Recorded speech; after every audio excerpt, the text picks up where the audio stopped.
നമസ്കാരം. ഏവർക്കും വർക്കിംഗ് ക്ലാസിൻ്റെ ഒരു പുതിയ വീഡിയോയിലേക്ക് ഹൃദ്യമായ സ്വാഗതം. നമ്മുടെ ഓഫീസിൽ നിന്നും നമ്മുടെ ഡിപ്പാർട്ട്മെൻറ്റിൽ തന്നെയുള്ള മറ്റൊരു ഓഫീസിലേക്ക് സ്ഥലം മാറ്റം ലഭിക്കുന്ന ഒരു എംപ്ലോയിയെ എങ്ങനെയാണ് സ്പാർക്കിലൂടെ റിലീവ് ചെയ്യുന്നതെന്നാണ് ഈ വീഡിയോയിലൂടെ പറയുന്നത്. ഇങ്ങനെ റിലീവ് ചെയ്യുന്നതിന് രണ്ട് കാര്യങ്ങൾ നമ്മൾ സ്പാർക്കിൽ ചെയ്യേണ്ടതുണ്ട്. ഒന്ന്, സ്ഥലം മാറ്റ ഉത്തരവ് ജനറേറ്റ് ചെയ്യുക എന്നുള്ളതാണ്. അതിനുശേഷം ആ എംപ്ലോയിയെ സ്പാർക്കിലൂടെ റിലീവ് ചെയ്യിക്കണം. മുൻപൊക്കെ റിലീവ് ചെയ്തതിന് ശേഷം അദ്ദേഹത്തിൻ്റെ LPC ജനറേറ്റ് ചെയ്ത് അദ്ദേഹം ജോയിൻ ചെയ്യാൻ പോകുന്ന പുതിയ ഓഫീസിലേക്ക് അയച്ചു കൊടുക്കണമായിരുന്നു. എന്നാൽ ഇപ്പോൾ ഓൺലൈനായി നമ്മുടെ ശമ്പള ബില്ല് പ്രോസസ്സ് ചെയ്യുന്നതുകൊണ്ടും സബ്മിറ്റ് ചെയ്യുന്നതുകൊണ്ടും LPCയുടെ ആവശ്യമില്ല. ട്രഷറിയിലൊന്നും LPC ആവശ്യപ്പെടാറുമില്ല. അപ്പോൾ നമ്മൾ നേരെ സ്പാർക്കിലേക്ക് പോവുകയാണ്.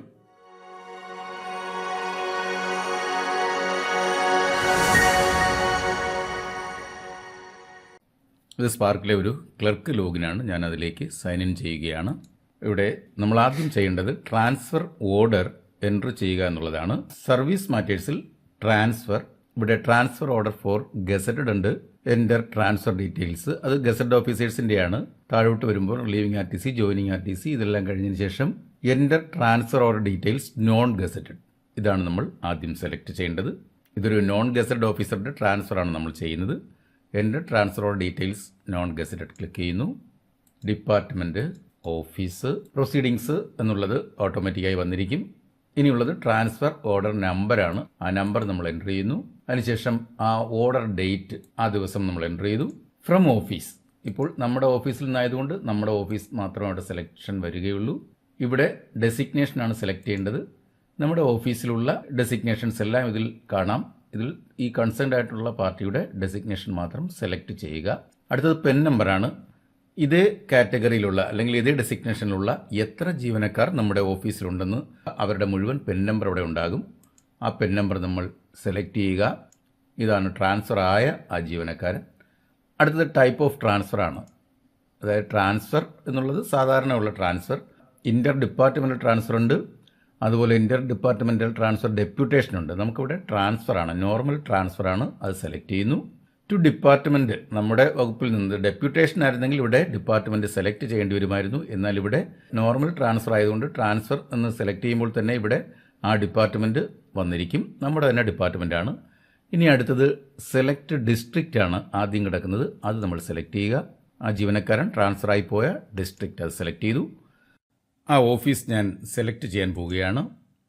നമുക്ക് ആ ഓഫീസിൻ്റെ പേര് ഇവിടെ ഉണ്ട്, നമ്മൾ സെലക്ട് ചെയ്തു. ന്യൂ ഡെസിഗ്നേഷൻ, ഏത് പോസ്റ്റിലേക്കാണ് പോയത്, ചിലപ്പോൾ മറ്റൊരു ഡെസിഗ്നേഷനിലേക്കായിരിക്കും പോയിരിക്കുന്നത്. നമ്മളിവിടെ അവർ ഏത് ഡെസിഗ്നേഷനിലേക്കാണോ അദ്ദേഹം പോയത് അത് തന്നെ സെലക്ട് ചെയ്യുന്നു. റിമാർക്സ്, ട്രാൻസ്ഫേർഡ് എന്ന് കൊടുക്കുക, ഇൻസെർട്ട് ചെയ്യുക. അപ്പോൾ ആ ട്രാൻസ്ഫർ ഓർഡർ ഡീറ്റെയിൽസ് അവിടെ എൻ്റർ ചെയ്തിരിക്കുകയാണ്. ഇനി നമുക്ക് government orders to read with, ഇവിടെ ഏതെങ്കിലും ഗവൺമെൻറ് ഓർഡർ വെച്ചാണോ നമ്മൾ അവരെ ട്രാൻസ്ഫർ ചെയ്തത് എന്നുള്ളതാണ്. എന്നാൽ അവിടെ ഗവൺമെൻറ് ഓർഡർ അല്ല, നമ്മുടെ ജില്ലാ ഓഫീസിൽ നിന്നുള്ള നമ്പർ അവിടെ കൊടുക്കാം. എന്തായാലും തൽക്കാലം ഞാനിവിടെ നില്ലെന്ന് ടൈപ്പ് ചെയ്തു. ഇനി കൺവേർഡ് ടു, ഈ ട്രാൻസ്ഫർ ഓർഡർ ആർക്കെല്ലാം നമ്മൾ അയക്കണം എന്നുള്ളതാണ് ഇനിയുള്ളത്. നമ്മുടെ ജില്ലാ ഓഫീസ്, അതിനോടൊപ്പം തന്നെ മറ്റൊരാൾ ആ ജീവനക്കാരൻ തന്നെയാണ്. ഇനി അടുത്തത് ആ ഓഫീസ്, പുതിയ ഓഫീസ്. തൽക്കാലം ഇത്രയും നമ്മൾ എൻ്റർ ചെയ്യുന്നു. അതിനുശേഷം കൺഫേം ചെയ്യുന്നു. Are you sure to proceed? Okay. Data updated successfully. Okay കൊടുത്തു. അപ്പോൾ ഇങ്ങനെയാണ് ട്രാൻസ്ഫർ ഓർഡർ ജനറേറ്റ് ചെയ്യുന്നത്. ഇനി നമുക്ക് ചെയ്യാനുള്ളത് റിലീവിംഗ് ആണ്. അതിന് വീണ്ടും നമ്മൾ സർവീസ് മാറ്റേഴ്സിൽ പോകുന്നു. ട്രാൻസ്ഫർ, റിലീവ് ഓൺ ട്രാൻസ്ഫർ നമ്മൾ സെലക്ട് ചെയ്യുകയാണ്. Department, office, employee. നമ്മളിപ്പോൾ ട്രാൻസ്ഫർ ഓർഡർ ജനറേറ്റ് ചെയ്തിരിക്കുന്ന എംപ്ലോയിയുടെ പേര് മാത്രമേ അവിടെ വരികയുള്ളൂ. അത് നമ്മൾ സെലക്ട് ചെയ്തു. ഇനിയിപ്പോൾ ഡിപ്പാർട്ട്മെൻറ്റ് ട്രാൻസ്ഫർ ആയതുകൊണ്ട് തന്നെ പ്രസൻറ്റ് ഡിപ്പാർട്ട്മെൻറ്റ്, പ്രസൻറ്റ് ഓഫീസ്, അവരുടെ ഡെസിഗ്നേഷൻ, ലാസ്റ്റ് പേ ചേഞ്ച് ഡേറ്റ്, അതായത് ലാസ്റ്റ് ഇൻക്രിമെൻ്റ് ഡേറ്റ് ആയിരുന്നു. ഇനി നമുക്ക് റിലീവിംഗ് ഡേറ്റ്, ഏത് ദിവസമാണ് നമ്മളിവരെ റിലീവ് ചെയ്തത് ആ ഡേറ്റ് നമ്മൾ എൻ്റർ ചെയ്യുന്നു. അതിനുശേഷം ഫോർനൂനാണോ ആഫ്റ്റർനൂനാണോ, സാധാരണഗതിയിൽ ആഫ്റ്റർനൂണിലാണ് ഒരാളെ റിലീവ് ചെയ്യുന്നത്. എന്നാൽ ചില സന്ദർഭങ്ങളിൽ ഫോർനൂണിലും റിലീവ് ചെയ്യേണ്ടതായിട്ടുണ്ട്. നമ്മളിവിടെ ആഫ്റ്റർനൂൺ റിലീവ് ചെയ്യുന്നു. ജോയിനിങ് ടൈം എത്ര വേണം എന്നുള്ളതിനെ പറ്റി ഒരു വിശദമായ വീഡിയോ വർക്കിംഗ് ക്ലാസ് തന്നെ നേരത്തെ തന്നിട്ടുള്ളതാണ്. ഇവിടെ നമുക്ക് അവരുടെ ആക്ച്വൽ ജോയിനിങ് ടൈം അവരെത്ര എടുക്കുന്നു, റിക്വസ്റ്റ് ട്രാൻസ്ഫർ ആണ്. അതുകൊണ്ട് തന്നെ ഇവർക്ക് ജോയിനിങ് ടൈം എന്ന് പറയുന്നത് ആക്ച്വൽ ജേണി ടൈം മാത്രമേ ഉള്ളൂ. ജനറൽ ട്രാൻസ്ഫർ അല്ല. ജനറൽ ട്രാൻസ്ഫറിലാണെങ്കിൽ ആക്ച്വൽ ജേണി ടൈമും എടുക്കാം, അതുപോലെ തന്നെ പ്രിപ്പറേഷൻ ടൈമും എടുക്കാം. ഇവിടെ ഇത് റിക്വസ്റ്റ് ട്രാൻസ്ഫർ ആണ്, പക്ഷേ അത് ജനറൽ ട്രാൻസ്ഫറിലല്ലാത്തത് കൊണ്ട് ഇവർക്ക് ആക്ച്വൽ ജേണി ടൈം മാത്രമാണ് നമുക്ക് ജോയിനിങ് ടൈമായിട്ട് എടുക്കാൻ കഴിയുന്നത്. അതുകൊണ്ട് നമ്മളിവിടെ ഒരു ദിവസം അവരുടെ ആക്ച്വൽ ജേണി ടൈമാണ് നമ്മളിവിടെ എൻ്റർ ചെയ്യുന്നത്. ഇവിടെ ഡെസിഗ്നേഷൻ ഓട്ടോമാറ്റിക്കായി വന്നിട്ടുണ്ട്. ട്രാൻസ്ഫർ ഓർഡർ ഡേറ്റ് നമ്മൾ നേരത്തെ ചെയ്ത ആ ഡേറ്റ് അതെല്ലാം ചെയ്തു. റിലീവിംഗ് ഓർഡർ നമ്പർ, നമ്മുടെ ഓഫീസിൽ നിന്നുള്ള relieving order number confirm and update ഡേറ്റയാണ്. This will update the data permanently which cannot be reversed.